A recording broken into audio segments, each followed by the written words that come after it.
¿Qué tal, amigos de Su Salud? Gracias por acompañarnos y bienvenidos al programa de los especialistas. Les saluda Joel Flores.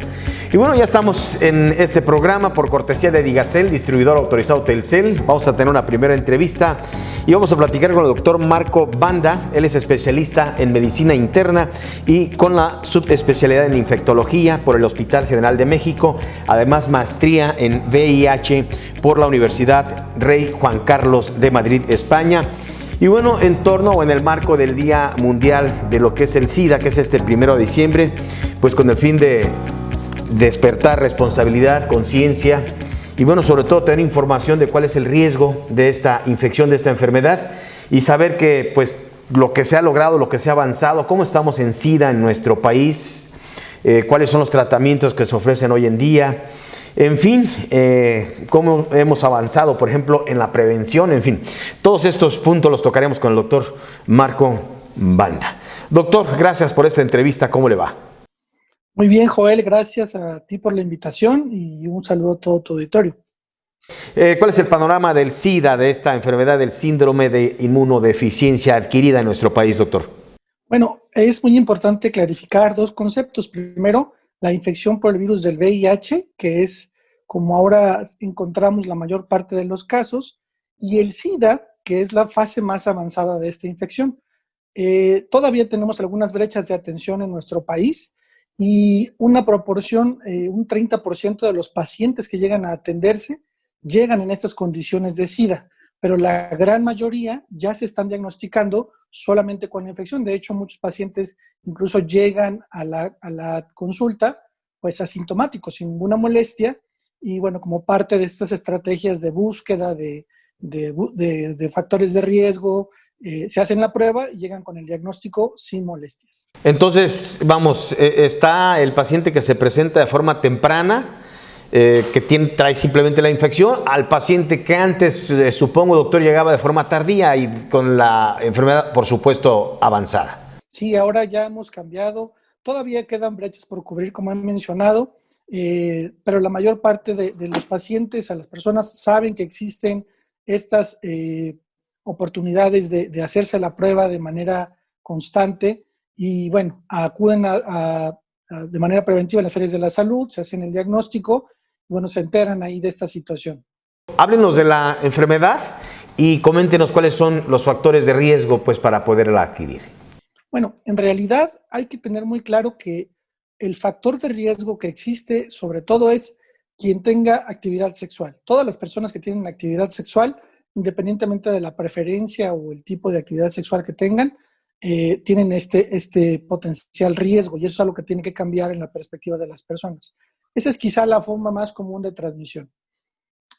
Antes se pensaba que los hombres que tienen sexo con hombres eran la población más afectada, pero ahora, por ejemplo, a nivel mundial hay más mujeres que tienen la infección por el virus del VIH. Claro, sobre todo están en el continente africano.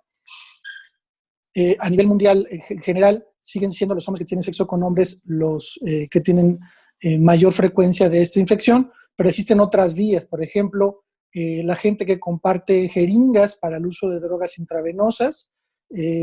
Existe, por ejemplo, ya casi no existe en nuestro país y en muchas partes del mundo, pero todavía es latente esta transmisión materno-infantil en el periodo del embarazo de la mujer. Una mujer que no sepa que tiene VIH y que no reciba el tratamiento, pues su hijo puede adquirir la infección por esta transmisión materno-fetal, ¿no? Y finalmente, algo que también afortunadamente ya es muy raro encontrar, la transmisión por hemoderivados. El escrutinio de los hemoderivados de los paquetes globulares, los derivados hemáticos que se transfunden, ahora son muy estrictos y es muy difícil que exista, pero bueno, todavía puede haber por algún reporte de caso ocasional. Doctor, ¿y el diagnóstico entonces para esta infección cuál es? Bueno, hasta el momento ya se tenía antes una estrategia, como digamos, secuencial, que tenía que ver una prueba, primero como de tamizaje, luego una confirmatoria, luego a veces una tercera prueba. Ahora ya es muy sencillo. Las pruebas que existen son pruebas de una generación muy avanzada, son pruebas muy específicas y la primera prueba es detectar los anticuerpos. Si una persona ha estado expuesta al virus, lo más probable es que tenga la infección. Estas pruebas incluso son tan sencillas de hacer que con un piquete, con una gota de sangre, en menos de 5 minutos se puede tener el diagnóstico. Hay pruebas incluso tan sencillas de hacer como en saliva, y por supuesto las que se hacen en los hospitales, que son pruebas parecidas a estas, pero ya en una toma de muestra ya directamente de la vena, y detectando también lo que es la carga viral, que es el virus directamente en la sangre. El número de partículas virales en la sangre también ayudan a confirmar esta infección. Entonces es multifactorial, doctor, son distintas causas, vamos, los que pueden surgir el contagio. Ya no es exclusivo entonces de la relación sexual, sí sigue siendo en mayor, por supuesto, porcentaje entre relación hombre y hombre, pero los factores son diversos. ¿Cuál es el pronóstico de la enfermedad, doctor? ¿Y cuáles son los antirretrovirales, verdad? Que son los tratamientos para este padecimiento. Bien. Bueno, antes hablamos como de 3 etapas de la historia del VIH y por supuesto que esto sigue evolucionando, pero recordemos que el virus existe desde hace muchos años, pero la pandemia como la conocemos de VIH empezó en la década de los 80. Entre la década de los 80 y mediados de los 90 realmente no teníamos opciones de tratamiento para dar a los pacientes. Después, a principios de la década de los 90 y a mediados de la misma, aparecieron los primeros antirretrovirales.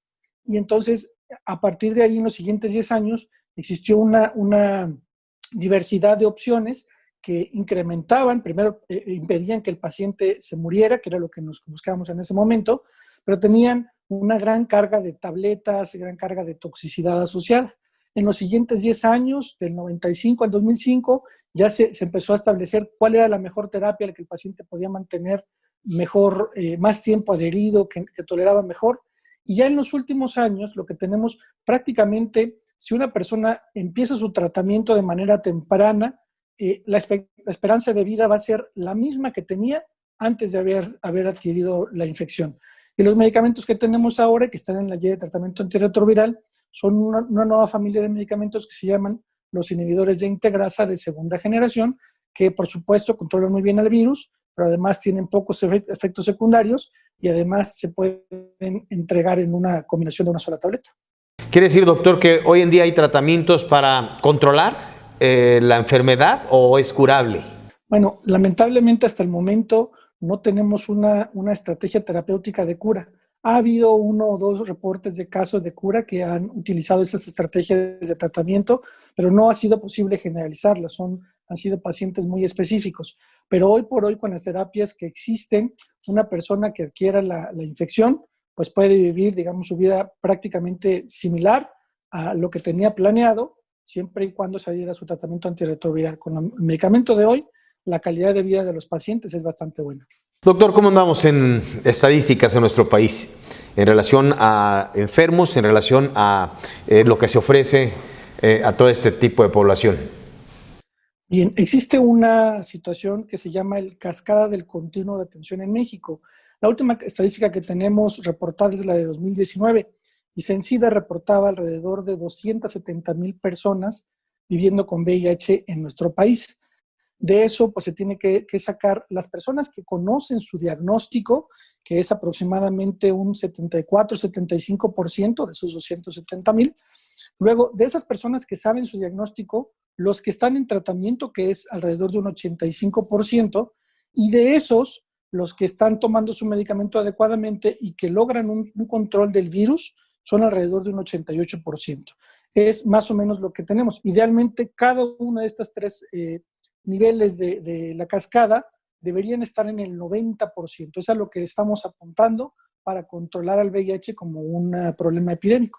Muy bien, doctor. Pues estamos muy próximos en este 1 de diciembre, que es el Día Mundial del SIDA. Desde hace, 30 años, ¿no, doctor? Desde hace 30 años se viene promoviendo pues la prevención de este padecimiento bajo el lema que es Solidaridad Mundial, responsabilidad compartida, ¿no? Es correcto. Sí, tiene poco más de 30 años esta celebración, que primero celebraba el Día del SIDA, como mencionamos al principio, ahora se celebra el Día de la Lucha contra el VIH. Tiene poco más de 30 años que se hace este recordatorio para ubicarnos, ver dónde estamos, y este lema en particular viene a recalcar la situación en la que nos encontramos ahora golpeados por otra pandemia, ¿no? El compromiso no es de una sola persona, es de todo el mundo, la responsabilidad de todo el mundo, y tenemos que solidarizarnos no solo por esta pandemia de COVID, sino no perder de vista otros problemas de salud como el VIH. ¿Y cómo afecta esta pandemia, doctor, al VIH, a esta infección? Bueno, ha afectado en distintos puntos a las personas que viven con él. Por ejemplo, uno de ellos es que los pacientes ya tenían su seguimiento de manera regular en hospitales ya establecidos, con seguimientos ya muy, pues ya muy estables, ¿no? Y ahora estos hospitales han pasado a ser hospitales de atención principalmente COVID. Entonces, esto ha generado descontrol en el seguimiento. No siempre se tiene la misma confianza con un médico que no es el mismo que ha tratado al paciente por años. En ocasiones, los pacientes también que sabían de alguna otra persona que tenía el riesgo, acompañaban a otras personas o las invitaban a que se hicieran esas pruebas de diagnóstico, y ahora al no tener estos centros disponibles para que los pacientes se hagan las pruebas de diagnóstico, pues ha reducido el número de diagnósticos en la atención. ¿Y cuál es la población que estamos en riesgo? ¿Realmente el mensaje sería para toda la población o hay una edad específica?